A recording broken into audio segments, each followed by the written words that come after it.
1 मई से 18 से ज्यादा उम्र के लोगों के लिए वैक्सीनेशन शुरू हो रहा है। अब जाहिर सी बात है, ऐसे में लोगों के मन में वैक्सीनेशन को लेकर कई तरह के सवाल हैं, लेकिन चिंता मत करिए, उनके जवाब हम आपको दे रहे हैं। वैक्सीन के लिए रजिस्ट्रेशन कैसे करें? वैक्सीन का रजिस्ट्रेशन आप आरोग्य सेतु ऐप या कोविन पोर्टल पर कर सकते हैं। यहाँ आप अपनी सुविधा से वैक्सीन लगवाने का दिन और समय तय कर सकते हैं। रजिस्ट्रेशन के लिए किन किन डॉक्यूमेंट्स की जरूरत होगी? रजिस्ट्रेशन के लिए एक पासपोर्ट साइज फोटो के साथ कोई भी एक सर्टिफाइड फोटो आईडी प्रूफ जैसे Aadhaar, driving licence, PAN card, voter ID वगैरह की जरूरत होगी। क्या वैक्सीन लगवाने के समय भी फोटो आईडी ले जानी होगी?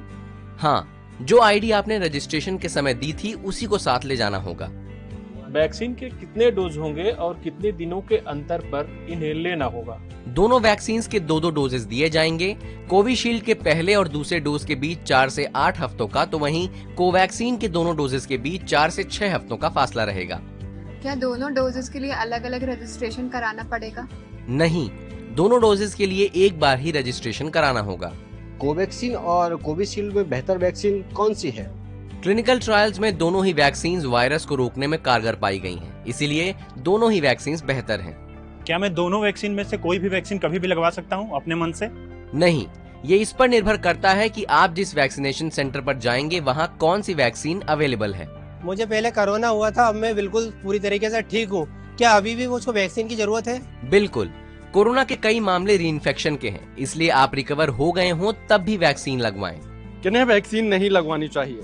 प्रेग्नेंट महिलाएं, स्तनपान करा रही महिलाएं, कोरोना मरीज या किसी भी गंभीर बीमारी से पीड़ित व्यक्ति वैक्सीन न लगवाएं।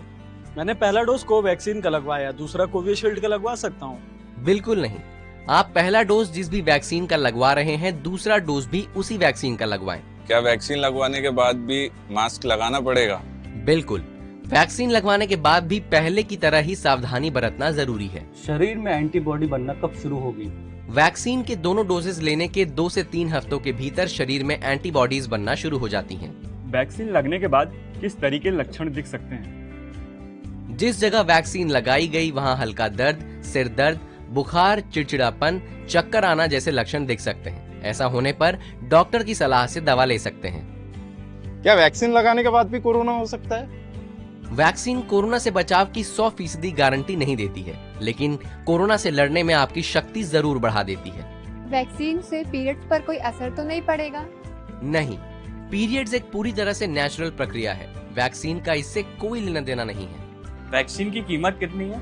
सरकारी वैक्सीनेशन सेंटर में दोनों ही वैक्सीन मुफ्त में लगाई जा रही हैं। प्राइवेट अस्पतालों में आपको वैक्सीन के एक डोज के लिए 250 रुपए देने होंगे। तो उम्मीद है वैक्सीनेशन को लेकर सभी सवालों के जवाब आपको मिल गए होंगे। तो जल्द से जल्द वैक्सीन लगवाएं और कोरोना को हराएं।